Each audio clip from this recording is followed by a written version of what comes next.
ನಮಸ್ಕಾರ ರೈತ ಬಾಂಧವರೇ, ಕೃಷಿ ಕುಟೀರ ಯೂಟ್ಯೂಬ್ ಚಾನಲ್ಗೆ ತಮ್ಮೆಲ್ಲರಿಗೂ ಸ್ವಾಗತ. ಇಂದಿನ ಈ ವಿಡಿಯೋದಲ್ಲಿ ನಾವು ಕಳೆ ನಿರ್ವಹಣೆ ಎಂಬ ವಿಷಯದ ಬಗ್ಗೆ ಹಿರಿಯ ವಿಜ್ಞಾನಿಗಳಿಂದ ವಿಚಾರಗೋಷ್ಠಿಯನ್ನು ತಿಳಿಯೋಣ. ನಾವು ಈಗ ಮಾರ್ಕೆಟಿಗೆ ಬಿಡುಗಡೆ ಮಾಡ್ಬೇಕಂದ್ರೆ ಏನ್ ಮಾಡ್ತಾರೆ ಅಂತಂದ್ರೆ, ಒಂದು ಏನಂದ್ರೆ ಅದು ಪೆಂಡಿಮಿಥಿಲಿನ್ ಅಂದಲ್ಲ, ಅವ್ರು ಮೊದಲು ಅವರೆಲ್ಲ ಕಂಪ್ನಿಯವರು ಟೆಸ್ಟ್ ಮಾಡ್ತಾರೆ. ಆಮೇಲೆ ಅದನ್ನು ನಮಗೆ ವಿಶ್ವವಿದ್ಯಾಲಯಕ್ಕೆ ಕೊಡ್ತಾರೆ. ನಾವು ಅದನ್ನ 2 ವರ್ಷ ಟೆಸ್ಟ್ ಮಾಡ್ತೀವಿ. ಏನಪ್ಪಾ ಅಂದ್ರೆ, ಇದು ಹತ್ತಿನ ನಾವೇನು ಊಟ ಮಾಡಕ್ ಉಪಯೋಗಿಸಲ್ಲ. ಅದೇ ಈಗ ಫಾರ್ ಎಕ್ಸಾಂಪಲ್ ಈಗ ಮೆಕ್ಕೆಜೋಳ, ಭತ್ತ, ಕಡಿಮೆ ಅವನ್ನೇನ್ ಮಾಡ್ತೀವಿ, ಅದಕ್ಕೂ ಕಳೆನಾಶಕ ಇದೆ. ಅದು ಏನ್ ಮಾಡ್ತಾರೆ ಅಂದ್ರೆ, ನಾವು ಸಿಂಪಡಣೆ ಮಾಡಿದ್ಮೇಲೆ ನೆಕ್ಸ್ಟ್ ಏನಪ್ಪಾ ಅಂತಂದ್ರೆ, ಈಗ ಭತ್ತದಲ್ಲಿ ನಾವು ಬೀಜ ನಾವು ಇದು ಮಾಡ್ತೀವಲ್ಲ, ಭತ್ತದ ಬೀಜ, ಅದನ್ನ ಅವರು ತಗೊಂಡೋಗ್ಬಿಟ್ಟು ಟೆಸ್ಟ್ ಮಾಡ್ತಾರೆ. ಏನಪ್ಪಾ ಅಂದ್ರೆ ಅದ್ರಾಗ ಏನನ್ನ ಅಂಶ ಇದೆಯಾ. ಅದು ಯಾಕಂದ್ರೆ ನಾವು ಊಟ ಮಾಡ್ತೀವಲ್ಲ, ನೆಲ್ಲು ನಾವು ಬಿಡಿಸಿ ನಾವು ಅಕ್ಕಿ ಊಟ ಮಾಡ್ತೀವಿ, ಅನ್ನ ಊಟ ಮಾಡ್ತೀವಲ್ಲ, ಅದ್ರಾಗ ಏನನ್ನ ಅಂಶ ಇದೆ ಅಂತ ನೋಡ್ತಾರೆ. ಆಮೇಲೆ ಇನ್ನೊಂದು ನೀವು ಕೇಳಿದ್ರಲ್ಲ, ಗಿಡಕ್ಕಷ್ಟೇ. ನಮ್ಮಲ್ಲಿ ಹಿಂಗೆ ನಾನು ಬೇರೆ ಕಡೆ ಇದು ತರಬೇತಿಗೆ ಹೋದಾಗ ರೈತರು ಏನ್ ಕೇಳರು, ಓಕೆ ಗಿಡಕ್ಕೆ ಏನಾಗಲ್ಲ, ನಮ್ಮ ಮಣ್ಣಿಗೆ, ನಮ್ಮ ಮಣ್ಣು ಸರ್, ನಮ್ಮಲ್ಲಿ ಮಣ್ಣು ಅಂತಂದ್ರೆ ನಮ್ಮ ದೇವ್ರದು, ಅದರಲ್ಲಿ ಸೂಕ್ಷ್ಮ ಜೀವಿಗಳಿರ್ತವೆ, ಅದಕ್ಕೇನನ್ನ ಆಗಲ್ವಾ. ಎರೆಹುಳು ರೈತನ ಮಿತ್ರ, ಅದಕ್ಕೇನು ಆಗೋದಿಲ್ಲ ಅಂತ ಕೇಳ್ತಾ ಇದ್ರು. ಅದೇನಾಗುತ್ತೆ, ಆ ಕ್ಷಣದಲ್ಲಿ ಖಂಡಿತ ಅದು ವಿಷ ಸಾಯಿಸುತ್ತೆ. ಬಟ್ ಏನಂದ್ರೆ, ಈಗ ನಾವು ಈ ವರ್ಷ ನಾವು ಸಿಂಪಡಣೆ ಮಾಡಿದ್ರೆ ಮುಂದಿನ ವರ್ಷ ಕಸ ಬರಬಾರ್ದಲ್ಲ, ಅದು ವಿಷ ಹಂಗೆ ಇದ್ರೆ. ಈಗ ನಾವು 2024 ಇದು ಮತ್ತೆ ನಾವು ಜೂನ್ ತಿಂಗಳಿಗೆ ಮತ್ತೆ 2025ಕ್ಕೆ ಮಳೆ ಬಂದ ತಕ್ಷಣ ನಾವು ಮತ್ತೆ ಹತ್ತಿನ ಬಿತ್ತನೆ ಮಾಡ್ತೀವಿ. ಅವಾಗ ಕಸ ಬರಬಾರ್ದಲ್ಲ, ವಿಷ ಹಂಗೆ ಇದ್ರೆ ಮುಂದಿನ ವರ್ಷ ಬರಬಾರ್ದಲ್ಲ, ಕಸ ಬಂದೇ ಬರುತ್ತಲ್ಲ. ಅಂದ್ರೆ ವಿಷ ಹಂಗೆ ಇರಲ್ಲ, ಅದು ಆವಿಯಾಗಿ ಹೋಗುತ್ತೆ, ಬಿಸಿಲಿನ ತಾಪಕ್ಕೆ ಆವಿಯಾಗಿ ಹೋಗುತ್ತೆ, ಮತ್ತೆ ಮಳೆ ಬರುತ್ತೆ, ಕೊಚ್ಕೊಂಡು ಹೋಗುತ್ತೆ. ಸೂಕ್ಷ್ಮಾಣು ಜೀವಿಗಳಿರ್ತಾವಲ್ಲ, ಅದು ಏನ್ ವಿಷನ ಅದನ್ನ ವಿಷ ಇಲ್ದಂಗೆ ಮಾಡ್ತಾರೆ. ಇವೆಲ್ಲದ್ರಿಂದ ಇರೋದು ಮ್ಯಾಕ್ಸಿಮಮ್ ಅಂದ್ರೆ ಅದೇ 1 ತಿಂಗಳು ತನಕ ಇರುತ್ತಷ್ಟೇ. 1 ತಿಂಗಳು ತನಕ ಏನಂದ್ರೆ ನಮ್ಮವ್ರು ಹೇಳಿದ್ರು ಸಂದಿಗ್ಧ ಪರಿಸ್ಥಿತಿ ಅಂತ. ಸಂದಿಗ್ಧ ಪರಿಸ್ಥಿತಿ ಅಂತ ಅಂದ್ರೆ ಯಾವುದೇ ಒಂದು ಬೆಳೆ, ಈಗ ನಮ್ಮ ಹತ್ತಿದ ಎಷ್ಟು 6 ತಿಂಗಳು ಬೆಳೆ ಅಲ್ವಾ, 6 ತಿಂಗಳು ಅಂತಂದ್ರೆ 180 ದಿನ. 180 ಒಂದನೇ 3 ಭಾಗ ಅಂತಂದ್ರೆ ಎಷ್ಟಾಗುತ್ತೆ, 180 ದಿನದಲ್ಲಿ ಒಂದನೇ 3 ಭಾಗ ಅಂದ್ರೆ 1/3 ಅಂತಂದ್ರೆ ಎಷ್ಟಾಗುತ್ತೆ ಹೇಳ್ರಿ, 60 ದಿನ. 60 ದಿನದ ತನಕ ನಾವು ಕಸ ಇಲ್ದಾಗ ನೋಡ್ಕೊಂಡ್ಬಿಟ್ರೆ ಸಾಕು. 60 60 60 60 120 180 ಆಗುತ್ತಲ್ಲ. ಮೊದಲೇ ಒಂದನೇ 3 ಭಾಗದಲ್ಲಿ ನಾವು ಕಸ ಇಲ್ದಾಗ ನೋಡ್ಕೊಂಡ್ಬಿಟ್ರೆ ಅಷ್ಟೊತ್ತಿಗೆ ಎತ್ತರ ಆಗ್ಬಿಡುತ್ತೆ. 60 ದಿನಕ್ಕೆ ನೆರಳೆಲ್ಲ ಇದಾಗ್ಬಿಟ್ಟು ಕೆಳಗಿನ ಕಸ ಇಲ್ಲ. ಅಷ್ಟೊತ್ತಿಗೆ ನೀವೇನ್ ಮಾಡ್ತೀರಾ, 15-20 ದಿನಕ್ಕೆ ಒಂದ್ಸರಿ ಕುಂಟೆನ ಹೊಡಿತೀರಾ, ಆಯ್ತಲ್ಲ. ಅದಕ್ಕೆ ನೀವೇನ್ ಕೇಳಿದ್ರಲ್ಲ, ಯಾವುದೇ ರೀತಿ ಬೆಳೆಗೆ ಏನು ಅಫೆಕ್ಟ್ ಆಗೋದಿಲ್ಲ, ಆಯ್ತಾ. ಓನ್ಲಿ ಅದನ್ನ ಕಳೆನಾಶಕಗಳು ಅಂದ್ರೆ, ಕಳೆನಾಶಕಗಳು ರಾಸಾಯನಿಕ ವಸ್ತುಗಳು.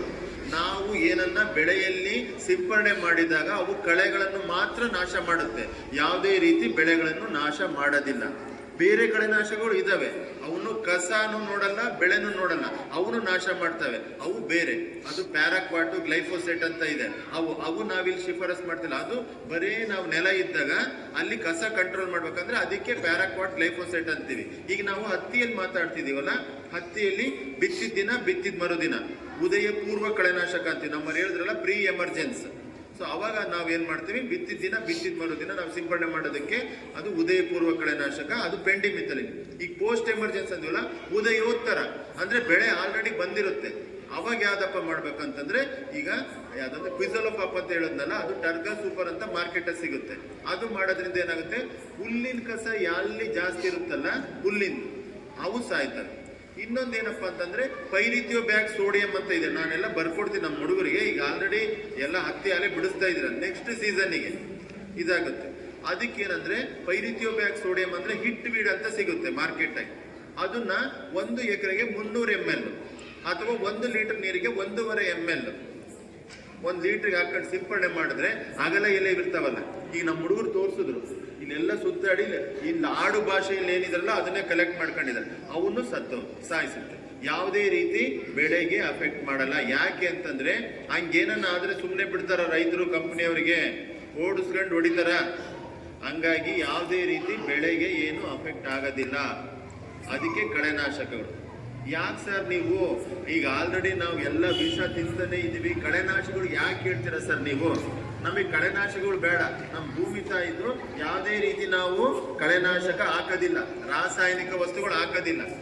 ಬೇಡಪ್ಪ ಅಂತಂದ್ರೆ ಈಗ ನಿಮ್ದೇನಿದೆಯಲ್ಲ, ಈಗ ಮೊದ್ಲು ಏನ್ ಹೇಳಿದ್ರು ನಮ್ಮ ಹುಡುಗರು ಮಾಗಿ ಉಳುಮೆ. ನಿಮಗಂತೂ ಗೊತ್ತಿದೆ ಮಾಗಿ ಉಳುಮೆ ಅಂತಂದ್ರೆ ನಾವು ಬೇಸಿಗೆ ಹಂಗಾಮಲ್ಲಿ ಏನ್ ಮಾಡ್ತೀವಿ, ಆಳವಾದ ಭೂಮಿನ ಇದನ್ನ ಉಳುಮೆ ಮಾಡ್ಬಿಟ್ಟು ಈಗ ಟೂ ಬಾಟಮ್ ಅವೆಲ್ಲ ಅಂತಾರಲ್ಲ, ಮಣ್ಣೆಲ್ಲ ಇದಾಗುತ್ತೆ. ಅದ್ರದ್ದು ಅನುಕೂಲ ಏನ್ ನಿಮಗೆ ಗೊತ್ತಲ್ಲ, ಹೇಳಿದ್ರಲ್ಲ ಹುಡುಗರು. ಈಗೇನು ಭೂಮಿಯಲ್ಲಿ ಬೀಜ ಇರ್ತವೆ, ಕಸದ ಬೀಜ ಇರ್ತವೆ, ಹುಳ ಇರ್ತವೆ ಎಲ್ಲ, ಮತ್ತೆ ಹಿಂದಿನ ಬೆಳೆಗಳು ಪಳೆಯುಳಿಕೆ ಇರ್ತವೆ, ಅವೆಲ್ಲ ಮೇಲ್ ಬರುತ್ತಲ್ಲ, ಅವಾಗ ಏನಾಗುತ್ತೆ, ಬಿಸಿಲಿನ ಜಳಕ್ಕೆ. ಈಗ ನಮ್ಮ ರಾಯಚೂರದೆಲ್ಲ ಏನಂದ್ರೆ ಉಷ್ಣಾಂಶ 40-42 ಡಿಗ್ರಿ ಉಷ್ಣಾಂಶ ಇರುತ್ತೆ.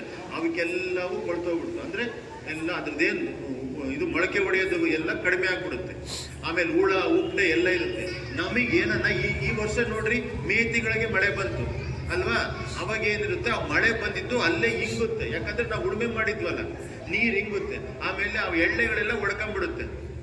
ನೋಡ್ರಿ ಎಷ್ಟು ಅನುಕೂಲ ಇದೆ. ನೀವೇ ಹಳೆಬರೆಲ್ಲ ಮಾಡಿದ್ದು ಅದನ್ನ ನಾವೀಗ ವೈಜ್ಞಾನಿಕವಾಗಿ ನಮ್ಮ ಹುಡುಗರು ನಿಮ್ಮ ಹತ್ರ ಕಲಿಯಕ್ ಬಂದಿದ್ದಾರೆ. ಮಾಗಿ ಉಳುಮೆದು ಮಾಡ್ಬಿಟ್ರೆ ಎಷ್ಟು ಒಳ್ಳೇದು. ಇವೆಲ್ಲ ಆಗುತ್ತೆ. ಒಂದು ಕಸದ ಬೀಜ ಮತ್ತು ಹುಳ ಉಪ್ಪೆ ರೋಗ ಎಲ್ಲ ಹೋಗುತ್ತೆ. ಮೊದ್ಲು ಮಳೆ ಏನಾಗುತ್ತಲ್ಲ ಅದು ಹಿಂಗುತ್ತೆ. ಇಷ್ಟು ಅನುಕೂಲ ಮಾಗಿ ಉಳುಮೆಗೆ ಐತೆ. ಅದನ್ನ ಮಾಡ್ತೀವಿ. ಮಾಡ್ಬಿಟ್ಟು ನಾವೇನ್ ಮಾಡ್ತೀವಿ, ಸ್ವಚ್ಛ ಮಾಡಿ ನಾವು ಬಿತ್ತನೆ ಸ್ಟಾರ್ಟ್ ಮಾಡ್ತೀವಿ. ಬಿತ್ತನೆ ಮಾಡಿದಾಗ ನಿಮಗೆ ಗೊತ್ತಲ್ಲ, ಒಂದು ಎಷ್ಟು ಸರಿ ನೀವು ಕಸ ತೆಗಿತೀರ? 5 ಸಲ ನೋಡ್ರಿ. 5 ಸಲ ಅಂದ್ರೆ ಈಗ ನೀವು ಎಷ್ಟು ಕೊಡ್ತೀರಾ ಎಣ್ಣಾಳಿಗೆ? 300, 250, 300, 350, 400. ಈಗ ಯಜಮಾನ್ರು ನೀವು ಜಾಸ್ತಿ ಕೊಟ್ರೆ ಅವ್ರ ಹತ್ರ ಹೋಗೋದಿಲ್ಲ ಅಲ್ವಾ? ನಿಮ್ದೆಲ್ಲ ಮುಗಿದ್ಮೇಲೆ ಅವ್ರ ಹತ್ರ ಹೋಗ್ತಾರೆ. ಅಷ್ಟೊತ್ತಿ ನಮ್ದು ಅಲೆ ಕಸ ಬಂದು ಬಿಟ್ಟಿರುತ್ತೆ. ನಾವೇನ್ ಹಾಕ್ತೀವಲ್ಲ, ಯೂರಿಯಾ, DAP, ಕಾಂಪ್ಲೆಕ್ಸ್ ಎಲ್ಲ ತಿಂದೋಗ್ಬಿಡುತ್ತೆ ಬರೀ ಕಸ ಅಲ್ವಾ? ಸೊ ಅದಕ್ಕೋಸ್ಕರ ನಿಮ್ದೇನಿದೆಯಲ್ಲ ಆಳ್ ಹಚ್ಚಿ ಮಾಡ್ತೀವಿ. ನಾವೆಲ್ಲ ನೋಡ್ತೀವಿ ಟಾಟಾ ಇದ್ರಲ್ಲಿ ಎಲ್ಲರೂ ಎಲ್ಲ ಕರ್ಕೊಂಡ್ಬಂದು, ಮತ್ತು ಮೊದಲು ನೀವೆಲ್ಲ ಇದ್ದಾಗ ಎಷ್ಟೊತ್ತು ವರ್ಕ್ ಮಾಡೋದು, ಈಗೆಲ್ಲ ಹೆಂಗೆ ಎಷ್ಟೊತ್ತು ವರ್ಕ್ ಮಾಡ್ತಾರೆ? 6 ತಾಸು ಅಷ್ಟೇ. 6 ತಾಸು ಅಷ್ಟರೊಳಗೆ ನಾವು ಮುಗಿಸ್ಬೇಕು. ಆಮೇಲೆ ಇಲ್ಲೆಲ್ಲ ನೋಡ್ಕೊಂಡ್ಬಂದ್ವಿ, ಎಲ್ಲಾ ಕಡೆನೂ ಫುಲ್ಲು ನಮ್ಮಲ್ಲಿ ಸುತ್ತಲೂ ಹತ್ತಿನೇ ಇದೆ ಅಲ್ವಾ? ಅದಕ್ಕೋಸ್ಕರ ಏನಂತಂದ್ರೆ ಇವು ಮಾಡೋದ್ರಿಂದ ಈಗ ಕಂಪ್ಯಾರಿಸನ್, ಈಗ 1 ಎಕರೆಗೆ ಎಷ್ಟು ಆಳು ಹಚ್ತೀರಾ ನೀವು ಕಸ ತೆಗಿಬೇಕು ಅಂತ? ಅಲ್ಲ ಆಯ್ತು, ಅಂದಾಜು ಕಂಪ್ಯಾರಿಸನ್ ನಾನು ಮಾಡ್ತಾ ಇದ್ದೀನಿ. 10 ಆಳ ಎಷ್ಟು ಕೊಡ್ತೀರಾ ಒಂದು ಆಳಿಗೆ? 300 ರೂಪಾಯಿನಾ? ಎಷ್ಟಾಯ್ತು? 10 ಆಳ ಅಂದ್ರೆ 3000 ಆಯ್ತಾ? 3000 ಆಯ್ತು. ಇದು ಏನಾಯ್ತಲ್ಲ, ಈಗ ನಾವು ಸಿಂಪರಣೆ ಮಾಡಕ್ಕೆ 1-2 ಗಂಟಾಳು ಬೇಕು. ಆಮೇಲೆ ಅದೇನು 700 ml ಅಂದಲ್ಲ, ಅದು ಒಂದು 650ರಿಂದ 700 ರೂಪಾಯಿ ಆಯ್ತಾ? ಇದೊಂದು 600 ರೂಪಾಯಿ ಗಂಟಾಳು. ಒಂದು 300 ರೂಪಾಯಿ ಕೊಟ್ಟರೆ ಒಂದು 500 ರೂಪಾಯಿ, 600 ರೂಪಾಯಿ. ಇನ್ನೊಂದು 1200 ರೂಪಾಯಿಯಲ್ಲಿ ಇದು ಮುಂದೋಗ್ಬಿಡುತ್ತೆ. ಅದು 3000 ಆಯ್ತು ಒಂದ್ಸರಿ. ಆಮೇಲೆ ಈಗ ನಾವು ಸಿಂಪರಣೆ ಮಾಡಿದ್ರೆ ಸುಮಾರು 30 ದಿನ ತನಕ ಇರಲ್ಲ. ನಮಗೆ ಬೇಡವೇ ಬೇಡ ಸರ್, ನಮಗೆ ಕಳೆನಾಶಕಗಳ ಬಗ್ಗೆ ಹೋಗ್ಲೇ ಬೇಡ್ರಿ. ಏನಂದ್ರೆ ಇದೈತಲ್ಲ, ನೀವು ಆಳಚ್ಚಿ ತೆಗ್ಸೋದು, ಆಮೇಲೆ ಎಡೆ ಕುಂಟೆ ತೆಗ್ಕೊಡಿ, ಹಂಗ್ ಮಾಡೋದ್ರಿಂದ ಆಗುತ್ತೆ. ಬಟ್ ಏನಾಗುತ್ತೆ ಅನ್ನೋದು ಎಲ್ಲ ನಮ್ಮಲ್ಲಿ ಕಪ್ಪು ಭೂಮಿ. ಅವಾಗ ಏನಾಗುತ್ತೆ, ಮಳೆ ಚೆನ್ನಾಗಿ ಬಂದ್ರೆ ಒಳಗೆ ಹೋಗಕ್ಕಾಗೋದಿಲ್ಲ ಆಯ್ತಾ? ಒಳಗೆ ಹೋಗಕ್ಕಾಗಲ್ಲ ಅಂದ್ರೆ ಈಗ ಕಳೆನಾಶಕ ಹೊಡಿಲೇಬೇಕಾಗುತ್ತೆ. ಅದಕ್ಕೆ ಆಮೇಲೆ ಇನ್ನೊಂದು, ನಾನು ಇಲ್ಲೇನು ಹೇಳಕ್ ಬಂದೆ, ಕಳೆನಾಶಕನ್ನೇ ಉಪಯೋಗಿಸಿ ಅಂತ ಹೇಳಕ್ ಬಂದಿಲ್ಲ. ಯಾಕೆ ಅಂತಂದ್ರೆ ಕಳೆನಾಶಕ ಎಷ್ಟು ಒಳ್ಳೇದೋ ಅಷ್ಟೇ ಕೆಟ್ಟದ್ದು. ಯಾಕಪ್ಪ ಅಂತಂದ್ರೆ ಈ ಎಕ್ಸಾಂಪಲ್, ನಾವು ಈಗ ನೀವು ಇದನ್ನ ಏನನ್ನ ಭತ್ತ ಬೆಳಿತಾನೆ ಇರ್ತೀರಾ, ಮತ್ತೆ ಈಗ ಬೇರೆ ಏನು ಬೆಳೆ ಇಲ್ಲ ಅಂತ ನೀವು ಇನ್ನೊಂದು ಕೆಮಿಕಲ್ ತಂದಿರ್ತೀರ. ಅವಾಗ ಏನಾಗುತ್ತೆ, ಯಾವ್ದೋ ಒಂದು ಹಳದಿದು ಒಂದು ಡಬ್ಬಿ ಐತಲ್ಲ ತಗೊಂಬಂದು ಹೊಡೆದ್ಬಿಡೋ ಅಂತಂದು ಹೊಡೆದ್ಬಿಟ್ಟು ಏನಾಗುತ್ತೆ, ಎಲ್ಲ ನಾಶ ಆಗ್ಬಿಟ್ಟಿದೆ.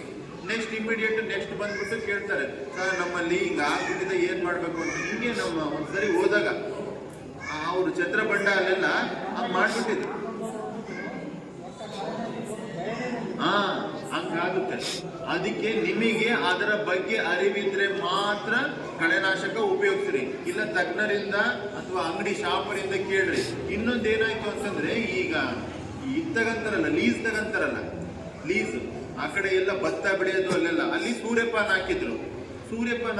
ಅಲ್ಲಿ ಲೀಸ್ ತಗೊಂಡ್ಬಿಟ್ಟು ಕಸ ಎಣ್ಣೆ ಹೊಡೆಯಕ್ಕೆ ಇದನ್ನ ಶಾಪಲ್ಲಿ ಕೇಳಿದ್ರು, ಬಹಳ ಕಸ ಐತೆ ಅಂತ. ಅವರು ತಗೊಂಡು ಏನ್ ಮಾಡಿದ್ರು, ಸಿಂಪರಣೆ ಮಾಡಿದ್ರು. ಅದು ನಾನು ಯಾವಾಗ ಹೇಳ್ದೆ ಹೇಳ್ರಿ, ನೋಡ್ರಿ, ಈಗ ಉದಯ ಪೂರ್ವ ಅಂದ್ರೆ ಬಿತ್ತಿದ ಮರುದಿನ. ಉದಯೋತ್ತರ ಅಂತಂದ್ರೆ ಕಸದಲ್ಲಿ 2ರಿಂದ 5 ಎಲೆ ಇದ್ದಾಗ, ಕಸ ಇರುತ್ತಲ್ಲ, ನಾವು 20ರಿಂದ 25 ದಿನ ಅಲ್ಲ, ಕಸದಲ್ಲಿ 2ರಿಂದ 5 ಎಲೆ ಇದ್ದಾಗ ನಾವು ಸಿಂಪರಣೆ ಮಾಡಬೇಕು. ಅವ್ರೇನ್ ಮಾಡಿದ್ರು, ಈ ಸೂರ್ಯಪಾನಲ್ಲಿ ಹಿಂಗೆ ಇದು ಹೂವು ಹಿಂಗೆ ಓಪನ್ ಆಗ್ತಾ ಇರುತ್ತಲ್ಲ, ಅದು ಯಾವಾಗಿರುತ್ತೆ ಹೇಳಿ ಸ್ಟೇಜು 35 ದಿನ 40 ದಿನ ಆಗಿರುತ್ತೆ. ಅವಾಗ ಸಿಂಪಡಣೆ ಮಾಡ್ಬಿಟ್ರು. ಎಲ್ಲೆಲ್ಲಿ ಸಿಂಪಡಣೆ ಮಾಡಿದಾರಲ್ಲ ಅದು ಹೂವು ಅರಳೇ ಇಲ್ಲ, ಸೂರ್ಯನ ಹತ್ರ ಬಾಗ್ಲೇ ಇಲ್ಲ. ಹೋಯ್ತು, ಅವ್ರು ಏನ್ ಮಾಡಿದ್ರು, ಹೋಗಿ ಕಾಂಟ್ಯಾಕ್ಟ್ ಮಾಡಿದ್ರು. ಅವರು ಯಾರು ಅಲ್ಲಿ ಅಗ್ರಿಕಲ್ಚರ್ ಆಫೀಸರ್ ಇರ್ತಾರಲ್ಲ, ಕೃಷಿ ಅಧಿಕಾರಿಗಳನ್ನ, ಅವರು ಕಂಪ್ಲೇಂಟ್ ಕೊಟ್ರು. ಅವ್ರ ಮೇಲೆ ಕಂಪ್ಲೇಂಟ್ ಮಾಡ್ಬಿಟ್ರಿ, ನಾಟ್ ಮಾಡ್ಬಿಟ್ರಿ, ನನಗೆ ಇಷ್ಟು ಕಾಂಪನ್ಸೇಷನ್, ನಾನು ಎಷ್ಟು ಲೀಸ್ ಎಲ್ಲ 1 ಎಕರೆ 2 ಗಂಟೆ ಎಲ್ಲ ತಗೊಂಡಿರ್ತಾರಲ್ಲ ಮಾಡ್ಬಿಡ್ರಿ ಅಂತ. ಈಗ ರೈತರು ತಪ್ಪು, ಆ ಶಾಪ್ನವನ್ ತಪ್ಪು, ಯಾರು ತಪ್ಪು?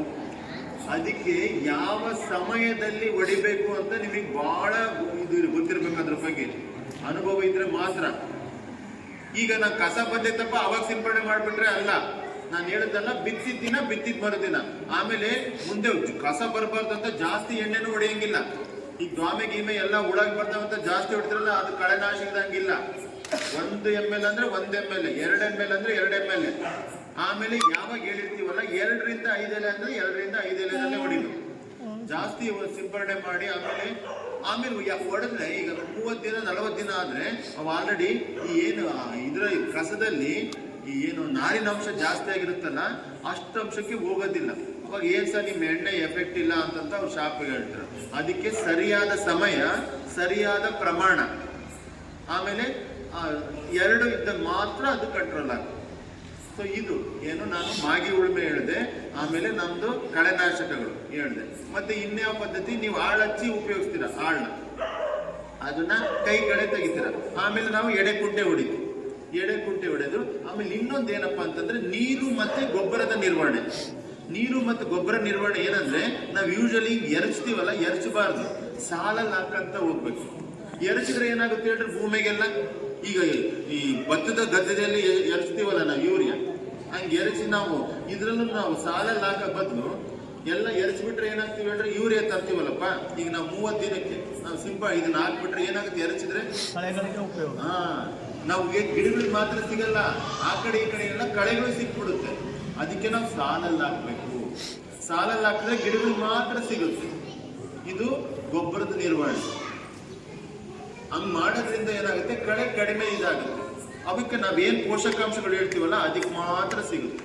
ಆಮೇಲೆ ಇನ್ನೊಂದು, ನಾವ್ ಹೆಂಗ್ ಶಿಫಾರಸ್ ಮಾಡಿರ್ತೀವಲ್ಲ ಅಷ್ಟೇ ಹಾಕ್ಬೇಕು. ಇನ್ನು ಜಾಸ್ತಿ ಏನಾಗ್ತದೆ, ಈಗ ಜಾಸ್ತಿ ಸಾರಜನಕ ಹಾಕ್ಬಿಟ್ರೆ ಏನಾಗುತ್ತೆ, ಎಲೆ ಹಸ್ರಾಗ್ಬಿಡುತ್ತೆ. ಅವಾಗ ಮತ್ತೆ ನಾವು ಬರ್ರಿ ಅಂತ ನಾವು ಹುಳುಗಳನ್ನ, ರೋಗಗಳನ್ನ ಎಲ್ಲ ಕರೆದಂಗಾಗುತ್ತೆ. ನಿಮ್ಮ ಮಣ್ಣೆಲ್ಲ ಫಲವತ್ತಾಗಿದ್ರೆ ಅವಾಗ ಬೇಕಾದ್ರೆ ನಾವು ಸಾರಜನಕವೆಲ್ಲ ಕಡಿಮೆ ಮಾಡ್ಬೋದು. ಇಲ್ಲ ಅಂದ್ರೆ ನಾವು ಹಾಕಿ ಹಾಕ್ತೀವಿ ಸರ್. ನೀವು ಎಷ್ಟು ಹೇಳಿದ್ರೆ ಎಷ್ಟು ಹಾಕ್ತೀರಾ ಇದನ್ನ? DAP ನ ಯೂರಿಯಾ? DAP 2, ಯೂರಿಯಾ 2, ಮತ್ತೆ ಇದು MOP ಹಾಕಲ್ಲ. MOP ಹಾಕಲ್ಲ. ಪೊಟ್ಯಾಶ್ ಬಳಸೋದೇ ಇಲ್ಲ. ನೀವೇನಾದ್ರು ಟೆಸ್ಟ್ ಮಾಡ್ತೀರೇನೋ, ಇದೆಲ್ಲ ನೋಡಿರೇನೋ, ಅಂದ್ರೆ ಮಣ್ಣಿಂದ ಏನೈತೆ ಅಂತ? ಅಲ್ಲ, ನೀವು ನಮ್ಮ ಹುಡುಗರು ಇರ್ತಾರಲ್ಲ, ನಿಮ್ಮ ಮಣ್ಣದು ಇದು ಮಾಡಿದ್ರೆ, ನಮ್ಮ ಊರಲ್ಲಿ ಅವ್ರು ನೀವೇನನ್ನ ಇದು ಮಾಡಿದ್ರೆ ಅವರು ಅದು ಟೆಸ್ಟ್ ಇದು ಮಾಡ್ತಾರೆ. ನಿಮ್ಮಲ್ಲಿ ಏನಾಯ್ತೋ ಇಲ್ಲ ಅಂತ, ನೀವು ಬಳಸದೇ ಇಲ್ಲ ಅಂತಂದ್ರೆ ಕೊರತೆ ಆಗುತ್ತೆ. ಬಳಸಲ್ಲ ಅಂದ್ರೆ ನಿಮ್ಮಲ್ಲಿ ನಿಮ್ದೇನು ಅಂತಂದ್ರೆ, ನಮ್ಮಲ್ಲಿ ಪೊಟ್ಯಾಶ್ ಅಂಶ ಬಹಳ ಇದೆ ಅಂತ ಅನ್ಕೊಂಡಿದ್ರ, ಅದಕ್ಕೆ ಹಾಕಂಗಿಲ್ಲಲ್ಲ.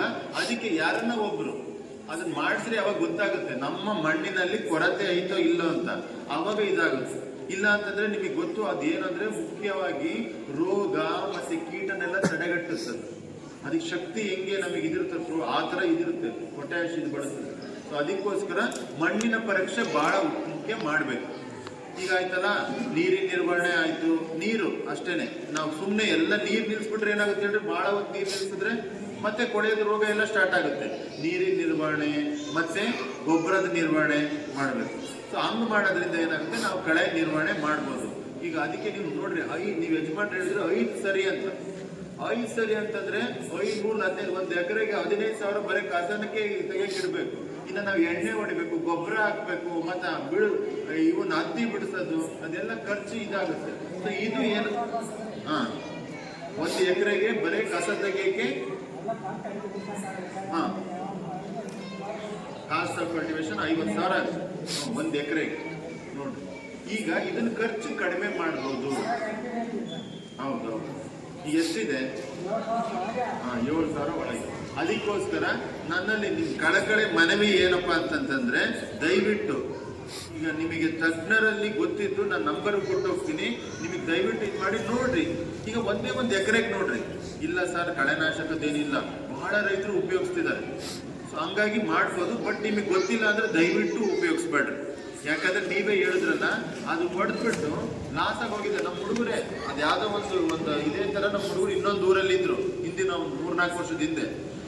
ರಾತ್ರಿ ಏನೋ ಅದು ಭತ್ತದ ಹೊಲ ಹೋಗಿ ಸಿಂಪಡಣೆ ಮಾಡಿ ಅದು ಹಳದಿ ಕಲರ್ದು ಏನೋ ಐತೆ ಅಂತ ಈ ಗ್ಲೈಫೋಸೇಟ್ ಪ್ಯಾರಾಕ್ವಾಟ್ ಅದೇನಂದ್ರೆ ಎಲ್ಲ ಸರ್ವನಾಶ ಎಲ್ಲ ಹೊಡೆದ್ಬಿಟ್ಟಿದ್ದಾರೆ, ಎಲ್ಲ ಹಳದಿ ಆಗಿದೆ. ಬೆಳಿಗ್ಗೆ ಬಂದು ಸರ್ ಅವ್ರು ರೈತರು ಪಾಪ ಅದಕ್ಕಂತ ಬಂದ ಕೇಳ್ರಿ ಸರ್ ಇದು ಅಂತ, ಅದ್ರ ಮೇಲೆ ಜೀವನ ಮಾಡ್ತಿರ್ತಾರಲ್ಲ. ಅವಾಗ ಏನಾಗುತ್ತೆ, ನಾವು ಸಕ್ಕರೆ ನೀರನ್ನ ಮಿಶ್ರಣ ಮಾಡ್ಬಿಟ್ಟು ಸಿಂಪಡಣೆ ಮಾಡ್ರಿ ಅಂತ ಹೇಳಿದ್ರೆ, ಆಲ್ರೆಡಿ ಈಗ ಅದು ಒಳಗೆ ಹೋಗತ್ತಂದ್ರೆ ಏನು ಹೋಯ್ತಪ್ಪ, ಕಿತ್ತಾಕಿ ಬೇರೆದ್ ಮಾಡ್ರಿ. ಎಷ್ಟು ಒಳ್ಳೇದು ಅಷ್ಟೇ ಕೆಟ್ಟು. ನಾನು ಅದಕ್ಕೆ ನಿಮಗೆ ಅದ್ರ ಬಗ್ಗೆ ಅರಿವಿದ್ದರೆ ಮಾತ್ರ ಕಳೆನಾಶಕ ಉಪಯೋಗಿಸಿ, ಇಲ್ಲ ಅಂತಂದ್ರೆ ಬೇಡ. ಇದು ಇಷ್ಟ ಆಯ್ತಲ್ಲ. ನೆಕ್ಸ್ಟ್ ಅದು ಹೇಳ್ತಾ ಇದ್ದೀನಿ, ಯಾರು ಮಾಡಕ್ ಹೋಗ್ಬಾರ್ದು. ಬೈ ಚಾನ್ಸ್ ಇದನ್ನು ಹೇಳ್ಬೇಕು ಅಂತ. ಏನಪ್ಪಾ ಅಂತಂದ್ರೆ, ಗೊತ್ತಿಲ್ದಂಗೆ ಏನಾಗುತ್ತೆ ಜೀವನದಲ್ಲಿ ಜಿಗುಪ್ಸೆ ಆಗ್ಬಿಟ್ಟು ಯಾವ ಎಣ್ಣೆದು ತಗೊಂಡ್ಬಿಡ್ತಾರೆ. ಅಂದ್ರೆ ಯಾರು ಮಾಡೋದಿಲ್ಲ, ಬಟ್ ಯಾರೋ ಒಬ್ರು ಏನೋ ಆಗಿರುತ್ತೆ ಅಂತ ಮಾಡ್ತಾರೆ. ಅವಾಗ ಏನಪ್ಪ ನಾವು ಮುಖ್ಯವಾಗಿ ಏನ್ ತಗೊಂಬೋದಪ್ಪ ಏನು ಅಂತಂತಂದ್ರೆ, ಫಸ್ಟ್ ನಿಮಗೆ ಏನನ್ನ ಇಮ್ಮಿಡಿಯೇಟ್ ಗೊತ್ತಾಗ್ಬಿಟ್ರೆ ಆ ಬಾಟ್ಲದ ಏನಿರುತ್ತಲ್ಲ ಅದನ್ನ ಇಟ್ಕೊಬೇಕು. ಆಮೇಲೆ ನಾನು ಇದೇ ತರ ನಾವು ತರಬೇತಿ ಇದು ಕೊಡ್ಬೇಕಾದ್ರೆ ಕೇಳಿದೆ ಏನೇನ್ ಮಾಡ್ತಾರೆ ಅಂತಂತ. ಅವ್ರೇನಂದ್ರೆ ನಮ್ಮ ಮನೆಗಳಲ್ಲಿ ಹಿಟ್ಟು ಸಿಗುತ್ತೆ, ಜೋಳದ ಹಿಟ್ಟು ಸಿಗುತ್ತೆ, ರಾಗಿ ಹಿಟ್ಟು ಸಿಗುತ್ತೆ, ಅಕ್ಕಿ ಹಿಟ್ಟು ಸಿಗುತ್ತೆ. ಅದನ್ನ ನೀರಲ್ಲಿ ಮಿಶ್ರಣ ಮಾಡಿಬಿಟ್ಟು ಅವ್ರಿಗೆ ಕುಡಿಸ್ಬಿಡ್ತಾರಂತ. ಅವ್ರು ಏನನ್ನ ಎಣ್ಣೆ ತಗೊಂಡ್ಬಿಟ್ರೆ ಅವಾಗೆಲ್ಲ ಅದು ವಾಂತಿ ಮಾಡ್ತಾರೆ. ಅಂದ್ರೆ ರಕ್ತಕ್ಕೆ ಆ ಕೆಮಿಕಲ್ ಸೇರಬಾರ್ದು, ಅದನ್ನ ವಾಮಿಟ್ ಮಾಡಿಸ್ಬಿಡ್ತಾರೆ. ಆಮೇಲೆ ಇಮಿಡಿಯೇಟ್ ಅದೇನು ಪ್ಯಾಕೆಟ್ ಅದು ಲೇಬಲ್ ಇರುತ್ತಲ್ಲ ಅದು ತಗೊಂಡು ಡಾಕ್ಟರ್ ಅಂತ ತಗೊಂಡೋಗ್ಬಿಡ್ಬೇಕು. ಫಸ್ಟ್ ಇದು. ಇನ್ನ ಒಂದು ಕೇಳಿದೆ, ಅವ್ರು ಏನ್ ಮಾಡ್ತಾರೆ ಅಂತಂದ್ರೆ ಉಪ್ಪಿನ ನೀರು ಮಾಡ್ತಾರೆ. ಅಂದ್ರೆ ಇನ್ನ ಒಂದು ರೈತರ ಹತ್ರ ಹೋದ್ರೆ ಇದೇ ತರ ಟ್ರೈನಿಂಗ್, ನಾವು ಈ ಸಗಣಿ ನೀರನ್ನ ಮಿಕ್ಸ್ ಮಾಡಿಸ್ಬಿಟ್ಟು ಕುಡಿಸ್ಬಿಡ್ತೀವಿ, ಆ ವಾಸನೆಗೆಲ್ಲ ವಾಮಿಟ್ ಮಾಡ್ಬಿಡ್ತಾರೆ. ಉಪ್ಪು ನೀರು ಮಾಡ್ತಾರೆ ಅಂತಂದ್ರು. ಅಂದ್ರೆ ಒಂದೊಂದು ಊರಲ್ಲಿ ಒಂದೊಂದು. ಒಟ್ಟು ಏನಂದ್ರೆ ಅದೇನ್ ಕೆಮಿಕಲ್ ಐತಲ್ಲ ನಮ್ಮ ರಕ್ತದಕ್ಕೆ ಸೇರಿ ನಮ್ಮ ಬ್ರೈನಿಗೆ ಹೋಗ್ಬಾರ್ದು. ಇದೇ ಅಲ್ಲ ಮೆಷಿನ್, ಇದು ಸ್ಟಾಪ್ ಆದ್ರೆ ಎಲ್ಲ ಹೋಯ್ತು, ಎಲ್ಲ ಕಂಟ್ರೋಲ್ ಆಗೋದು. ಇಲ್ಲಿಗೆ ಹೋಗಿಲ್ದಾಗ ನೋಡ್ಕೊಬೇಕು. ಅಂದ್ರೆ ಇಮ್ಮಿಡಿಯೇಟ್ ಅದನ್ನ ವಾಂತಿ ಏನ್ ಮಾಡಿಸ್ಬಿಟ್ಟು ರಕ್ತದ ಹೋಗಿ ಕರ್ಕೊಂಡೋಗಿ ಡಾಕ್ಟರ್ ತಗ ಸೇರಿಸ್ಬಿಟ್ರೆ ಅವರು ಇದನ್ನ ಟ್ರೀಟ್ಮೆಂಟ್ ಸ್ಟಾರ್ಟ್ ಮಾಡ್ಬಿಟ್ರೆ. ಒನ್ಸ್ ಅದು ಒಳಗೆ ಹೋಯ್ತು ಅಂದ್ರೆ ಇದು. ಸೊ ಮೊಸರು ನೀರು, ಮಜ್ಜಿಗೆ ನೀರು ಅದು ಮಿಕ್ಸ್ ಮಾಡಿ ಅವನ್ನೆಲ್ಲ ಒಟ್ಟು ವಾಮಿಟ್ ಮಾಡಿಸ್ಬಿಡ್ತಾರೆ. ಇದು ಯಾರು ಮಾಡಕ್ ಹೋಗ್ಬಾರ್ದು, ಬಟ್ ಗೊತ್ತಿರ್ಲಿ ಅಂತ, ಅದ್ರ ಬಗ್ಗೆ ಅರಿವಿದ್ರೆ ಇಮ್ಮಿಡಿಯೇಟ್ ಮಾಡಿಸ್ತಾರೆ ಅಂತ. ಕೆಮಿಕಲ್ ಇದು ಅಂದ್ರೆ ಕಳೆನಾಶಕ ಅಲ್ಲ, ಕೀಟನಾಶಕ, ರೋಗನಾಶಕ ಏನನ್ನ ತಗೊಂಡ್ರೆ ವಿಷ ಅಲ್ವಾ. ಅದಕ್ಕೆ ನಮ್ಮ ಮನುಷ್ಯರು ಇದು ಮಾಡಿದಾಗ ಇಮ್ಮಿಡಿಯೇಟ್ ನಮಗೆ ಗೊತ್ತಾದ್ರೆ ಕರ್ಕೊಂಡು ಹೋಗ್ಬಿಟ್ರೆ ಡಾಕ್ಟರ್ ತಾಗೆ ಅವರು ಇದು ಮಾಡಿ. ಸೊ ಇದು. ಆಮೇಲೆ ಇನ್ನೊಂದೀಗ ಮೆಣಸಿಂದು ನಾರು ಹೇಳಿದ್ರಲ್ಲ, ಮೆಣಸಿನ ನಾರಿಗೆ ನನಗೆ ಬಹಳ ಜನ ಇಲ್ಲೆಲ್ಲ ನನಗೆ ನಂಬರ್ ಇದು ಮಾಡಿ ಕಾಲ್ ಮಾಡ್ತಾರೆ. ಮೆಣಸಿನ ನಾರಲ್ಲಿ ನಾವು ಕಳೆನಾಶಕ ಮೆಣಸಿನ ನಾರು ಹಚ್ಚೋದಕ್ಕಿಂತ ಮುಂಚೆನೆ ಕಳೆನಾಶಕ ಪೆಂಡಿಮಿಥಲಿನ್ ಹೇಳಿದಲ್ಲ ಅದಷ್ಟೇ ಮಾಡೋದು. ಅದಾದ್ಮೇಲೆ ನಮ್ಮಲ್ಲಿ ಇನ್ನ ಯಾವುದೇ ರೀತಿಯಾದ ಕಳೆನಾಶಕ ಅವರು ಕಂಡಿಡ್ದಿಲ್ಲ. ದಯವಿಟ್ಟು ನೀವು ಮಾಡಕ್ ಹೋಗ್ಬೇಡ್ರಿ. ಮಾಡಿದ್ರೆ ಮೆಣಸಿಂದು ನಾರು ಸತ್ತೋಗ್ತವೆ, ಗಿಡಗಳು ಸತ್ತೋಗ್ತವೆ ಹೇಳ್ತಾರೆ. ಈಗ ನಾನು ಹೇಳ್ದಲ್ಲ ಕ್ವಿಜಲೋಫಾಪು ಮತ್ತು ಇದು ಏಜಿಲ್ ಅಂತ ಸಿಗುತ್ತೆ, ಅದು ಇದು ಹುಲ್ಲಿನ ಕಸ ಎಲ್ಲ ಸಾಯುತ್ತೆ ಅಂತಂತ ನಾವು ಪರೀಕ್ಷೆ ಮಾಡಿಲ್ಲ, ನಾವು ಯಾವ್ದ್ರಲ್ಲೂ ನಾವು ಶಿಫಾರಸ್ ಮಾಡಿಲ್ಲ. ಅದಕ್ಕೋಸ್ಕರ ನಾನು ಹೇಳಕ್ ಹೋಗೋದಿಲ್ಲ. ಅದನ್ನು 6 ತಿಂಗಳು ಬೆಳೆ ಸರ್, ಅದೊಂದು ಹೇಳ್ಬಿಡ್ರಿ ಸರ್, ನಮಗೆ ಆಳು ಹಚ್ಚಿ ಸಾಕಾಗಿ ಹೋಗ್ಬಿಟ್ಟಿದೆ. ನಮಗೆಲ್ಲ ಗೊತ್ತು ಸರ್, ಯಾಕಂದ್ರೆ ನೀವೇನು ಹೇಳಿದ್ರಲ್ಲ, ನಾವೆಲ್ಲ ನಮ್ಮ ಹುಡುಗರು ವೈಜ್ಞಾನಿಕವಾಗಿ ಹೇಳಿದ್ರು. ಅವ್ರೇನು ಪಾಠ ಕಲ್ತಿರ್ತಾರಲ್ಲ ಅದು ಹೇಳಿದ್ರು. ಹಿಂಗ್ ಕಸ ಬರ್ತವೆ, ಅಗಲ ಎಲೆ ಮತ್ತೆ ಇವೆಲ್ಲ ಏನು ಹುಲ್ಲಿನ ಕಸ ಅಂತೆಲ್ಲ. ಬಟ್ ನಿಮಗೇನಂದ್ರೆ ಪ್ರಾಕ್ಟಿಕಲ್ ಆಗಿದೆ ಹೇಳು ಸರ್, ಇದೈತೆ, ಇದು ಕಂಟ್ರೋಲ್ ಆಗುತ್ತೆ ಅಷ್ಟೇ. ಸೊ ಅದಕ್ಕೋಸ್ಕರ ಏನೈತೆ, ನಿಮ್ದು ಏನೈತಲ್ಲ ಕುಂಟೆ ಹೊಡೆದು ಆಳಚ್ಚಿ ಅದೇ ತೆಗಿಬೇಕು. ಅದಕ್ಕೆ ಯಾವುದೇ ರೀತಿಯಾದ ಕಳೆನಾಶಕಗಳು ಇಲ್ಲ. ಬಿತ್ತೋದಕ್ಕಿಂತ ಮುಂಚೆನೆ ನಾವು ಮಾಡ್ಬೇಕು. ಆಮೇಲೆ ಈಗ ಇನ್ನೊಂದೇನಂದ್ರೆ, ಈಗ ಬರೇ ಬರಡು ಭೂಮಿಯಲ್ಲಿ ಹಂಗೆಲ್ಲ ಕಸ ಏನೆಲ್ಲ ಇರುತ್ತಲ್ಲ, ಅವಾಗ ನಾವೇನಂದ್ರೆ ಅದು ಗ್ಲೈಫೋಸೇಟ್ ಪ್ಯಾರಾಕ್ವಾಟ್ ಅಂತ ಇದೆ, ಅದನ್ನ ನಾವು ಸಿಂಪಡಣೆ 1 ಲೀಟರ್ ನೀರಿಗೆ 5 ml ಹಾಕೊಂಡು ನಾವು ಸಿಂಪಡಣೆ ಮಾಡ್ಬೋದು. ಬಟ್ ಆಮೇಲೆ ಅದು ಸಿಂಪಡಣೆ ಮಾಡೋದ್ರಲ್ಲಿ ಏನಪ್ಪ ಮುಖ್ಯ ಅಂಶಗಳು ಅಂತಂದ್ರೆ, ಒಂದು ನಮ್ಮ ಹಸು ಕರ ಅವೇನು ನಾವು ಮಾಡಿ ಸಿಂಪಡಣೆ ಮಾಡಿದ ಹತ್ರ ಬಿಡಕ್ಕೆ ಹೋಗ್ಬಾರ್ದು. ಯಾಕಂದ್ರೆ ಅದು ವಿಷ ಅಲ್ಲ, ಅವು ತಿಂದ್ರೆ ಅವಿಗೂ ಹಾನಿ ಮಾಡಬಾರ್ದು. ಆಮೇಲೆ ಇನ್ನೊಂದೇನಪ್ಪ ಅಂದ್ರೆ, ನಾವು ಯಾವುದೇ ರೀತಿ ಕಳೆನಾಶಕ ಸಿಂಪಡಣೆ ಮಾಡ್ಬೇಕಾದ್ರೆ ವಾತಾವರಣ ನೋಡ್ಬೇಕು. ಮಳೆ ಏನನ್ನ ಬರುತ್ತೆ ಇಲ್ಲ, ನಾವು ಸಿಂಪಡಣೆ ಮಾಡಿದ್ಮೇಲೆ ಮಿನಿಮಮ್ ಒಂದು 5 ತಾಸು ಮಳೆ ಬರಬಾರ್ದು. ಬಂದ್ರೆ ಏನಾಗುತ್ತೆ ಹೇಳ್ರಿ, ಅದು ನಾವು ಹೊಡೆದಿದ್ದೆಲ್ಲ ಕೊಚ್ಕೊಂಡು ಹೋಗುತ್ತೆ, ಅದು ಸೇರೋದಿಲ್ಲ. ಅದಕ್ಕೋಸ್ಕರ ವಾತಾವರಣ ನೋಡ್ಬಿಟ್ಟು ನಾವು ಸಿಂಪಡಣೆ ಮಾಡ್ತೀವಿ. ಸೊ ಈಗ ನಾನು ಇಷ್ಟು ಹೇಳ್ದಲ್ಲ, ನಿಮಗೆ ಏನನ್ನ ಕ್ವಶನ್ ಇದ್ರೆ ಕೇಳ್ಬೋದು.